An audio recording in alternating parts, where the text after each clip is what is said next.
வணக்கம். இது தமிழின் பல்ஸின் ஊர்வீரல் புரட்சி.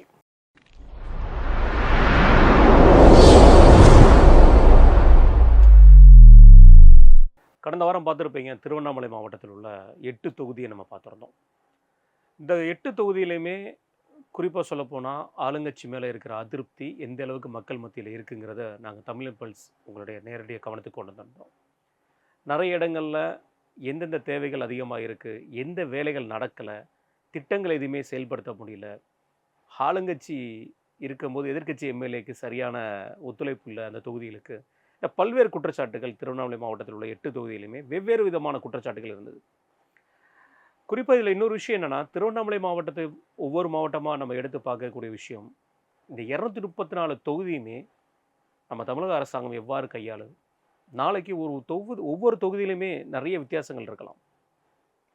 உதாரணத்துக்கு விவசாயங்கள் நிறைந்த தொகுதியில் அதில் விவசாயத்துக்கு வேளாண்மைக்கு எவ்வளோ பற்றாக்குறை அரசாங்கத்தின் சைடு இருக்கிறது, இன்ஃப்ராஸ்ட்ரக்சர் இருக்கக்கூடிய தொகுதியில் எந்த மாதிரியான ஒர்க் நடந்திருக்கு, இண்டஸ்ட்ரி இருக்கிற ஏரியாவில் எந்த மாதிரியான ஒர்க்குகள் நடந்திருக்கு, இந்த மாதிரி எல்லா விதமானமும் கலந்து இருக்கிறது தான் தமிழ்நாடோட 234 சட்டமன்றமும் அது தேர்ந்தெடுக்கப்பட்ட முதல்வரும் நம்மளுடைய வளர்ச்சியும் கூட. இங்கே தனிநபர் வருமானம் இந்தியா லெவலில் நம்ம முதலிடத்தை பிடிச்சிருக்கோம் அப்படிங்கிற ஒரு குற்றச்சாட்டு ஒரு பெருமிதம் கொள்கிற அளவுக்கு இருக்குது. திருப்பி நான் பேசுகிறேன். இங்கு தமிழ்நாட்டில் தனிநபர் வருமானம் இந்தியா லெவலில் நம்ம தான் முதன்மையில் இருக்கோம் அப்படின்னு கொண்டாடுறோம். அதே நேரத்தில் நிறைய இண்டஸ்ட்ரி க்ளோஸ் ஆகிருக்கு, நிறைய ப்ராப்ளத்தை பற்றியும் பேசுகிறோம். அதனால் எல்லா மாவட்டங்களையும் நம்ம சென்றடையும் பொழுது தான் அதை போய் பார்த்தால்தான் உங்களுக்கு ஒரு தெளிவு கிடைக்கும். சரிங்க, இந்த திருவண்ணாமலை மாவட்டத்தில் நம்ம பார்த்துட்டோம், எல்லாமே பார்த்துட்டோம். இந்த முறை கிருஷ்ணகிரி மாவட்டம், கிருஷ்ணகிரி மாவட்டத்தில் 6 தொகுதிகள் இருக்குது. பர்கூர், கிருஷ்ணகிரி, ஒசூர், தளி, வேப்பனப்பள்ளி, ஊத்தங்கரை, இந்த 6 தொகுதி சட்டமன்ற தொகுதிகள் இருக்குது. இந்த 6 சட்டமன்ற தொகுதிகளுக்கும் நாங்கள் நேரடியாக போய் களத்தில் போய் ஆய்வு நடத்தியிருக்கிறோம். அதோடைய மக்களுடைய கருத்துக்களை நீங்கள் பார்ப்பீங்க. அதில் இன்றைக்கு நம்ம பார்க்க இருக்கிறது பர்கூர் தொகுதி. இந்த பர்கூர் சட்டமன்ற தொகுதி 96க்கு அப்புறம் ரொம்ப ஃபேமஸாக பார்க்கப்பட்டது. ஏன் 96 சட்டமன்ற தேர்தலுக்கு அப்புறம் பார்க்கப்பட்டதுன்னா, 96 சட்டமன்ற தேர்தலில் முன்னாள் முதல்வர் அதிமுகவின் பொதுச் செயலாளர் அம்மா ஜெயலலிதா அவர்கள் இதில் தோத்துட்டாங்க போட்டிட்டு.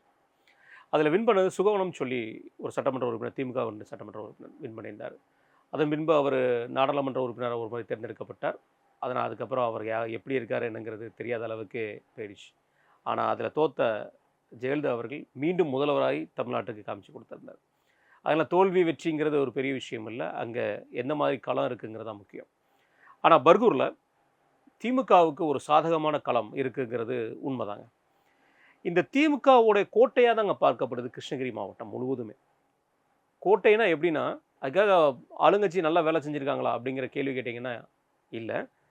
இங்கே பொதுவாகவே மக்கள்கிட்ட திமுக மேலே ஒரு திருப்திகரமான ஒரு விஷயம் இருக்குது, அதிருப்தி நிறைய இருக்குது. அது நான் பின்னாடி பாருங்கள், உங்களுக்கு தெரியும்.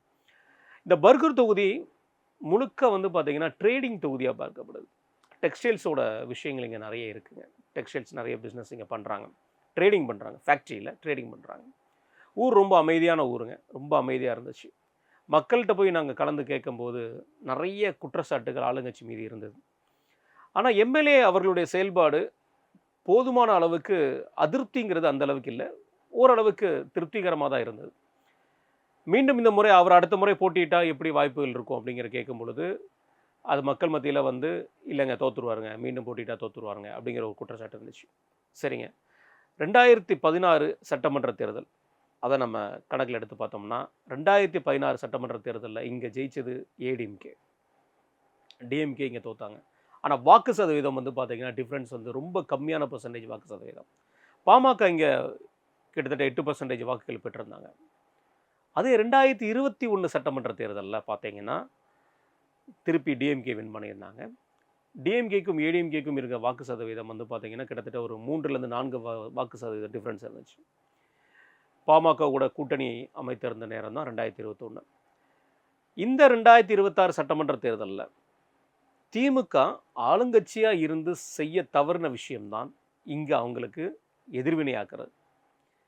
அது மட்டும் இல்லாமல் அதிமுக பிஜேபியோட கூட்டணி இருக்கும் பொழுது பாமக சேரும்போது ஏன்னா இப்போது எதிர்க்கட்சியாக இருந்து அதிமுக வர்றதுனால இங்கே ஒரு சைடு எட்ஜ் அதிகமாக இருக்க வாய்ப்புகள் இருக்குது.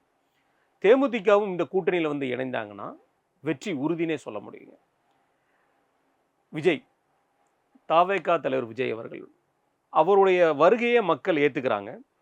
அவங்க எல்லாருமே அக்செப்ட் பண்ணிக்கிறாங்க. ஆனால் நம்ம கடந்த திருவண்ணாமலை மாவட்டத்தில் பார்த்தோம் பார்த்தீங்களா, அந்த மாதிரியான உள்கட்டமைப்பு இந்த தொகுதியில் இல்லைங்க. பொதுவாகவே கிருஷ்ணகிரி மாவட்டத்தில் ஒரு சில இடங்களில் இருந்துச்சு. நாங்கள் அதை உங்களுக்கு எடுத்து சொல்கிறோம். பர்கூரில் அந்த அளவுக்கு இல்லை. விஜய் அவர்களுடைய எதிர்பார்ப்பை அவர் வந்து எந்த அளவுக்கு அவர் மக்கள்கிட்ட கொடுக்குறாருங்கிறது இருக்குது இல்லையா? மக்கள் அதிகமாக எதிர்பார்க்குறாங்க. ஆனால் அவர் பூர்த்தி செய்து ஓரளவுக்கு மக்களிடையே கலந்து இறங்கி களத்தில் இறங்கி பண்ணார்னா இங்கே ஒரு பெரிய மாற்றத்தை அவரால் உருவாக்க முடியும். அதுக்காக அவருக்கு வாக்கு சதவீதம் இல்லைங்கிறது சொல்ல முடியாதுங்க. அவர் குறிப்பிட்ட வாக்கு சதவீதம் இங்கே பிரிக்க வாய்ப்பு இருக்குது. ஆனால் அது எவ்வளவுங்கிறது தெரியாது. ஏன்னா இங்கே ஒரு பெரும்பாலான சமூகம் ஒருத்தங்க இருக்கிறாங்க. அந்த பெரும்பாலான சமூகத்தையும் எடுக்கிற முடிவுக்கு தான் இந்த தொகுதி கட்டுப்படுது. அது அந்த மக்களுக்கே தெரியும். ஸோ பர்கூர் தொகுதியை பொறுத்த வரைக்கும் விஜய் அவர்களுடைய களத்தில் இறங்கி அவர் என்ன பண்ண போகிறாரு, பர்கூர் தொகுதிக்கு அவர் களத்தில் வந்தார்னா, மக்களை பார்த்தார்னா அது ஒரு பெரிய மாற்றத்தை கொடுக்கும். அது வெற்றியை நோக்கி போகுமாங்கிறது தெரியாது. ஆனால் அடுத்த முறை வெற்றிக்கு அது மிகப்பெரிய ஒரு படிக்கல்லாக இருக்கும். ஏன்னா 234 தொகுதியும் ஒரு மனிதனால் ஜெயிக்க முடியாது இல்லையா? அது கன்ஃபார்ம்டாக உள்ளது தான். நாம் தமிழர் கட்சி, இந்த 4 முனை போட்டியில் நாம் தமிழர் கட்சி இந்த தொகுதியில் 21 தேர்தலில் 5% வாக்குகள் வாங்கியிருந்தாங்க. நாங்கள் களத்தில் இறங்கி பார்த்த வரைக்கும் 5%லேருந்து ஒரு 8% வரைக்கும் அவர்களுக்கு வாய்ப்புகள் இருக்கிற மாதிரி தெரியுது. மற்றபடி வந்து ஒரு பெரிய கிளர்ச்சியை வந்து அங்கே பர்கூர் மக்கள் நாம் தமிழர் கட்சி மீதோ சீமான் அவர்கள் மீதோ வைக்கலைங்க. ஸோ இதுதான் பர்கூர் தொகுதியோட கள நிலவரம். மக்கள்கிட்ட நிறைய கொந்தளிப்புகள் இருக்குது.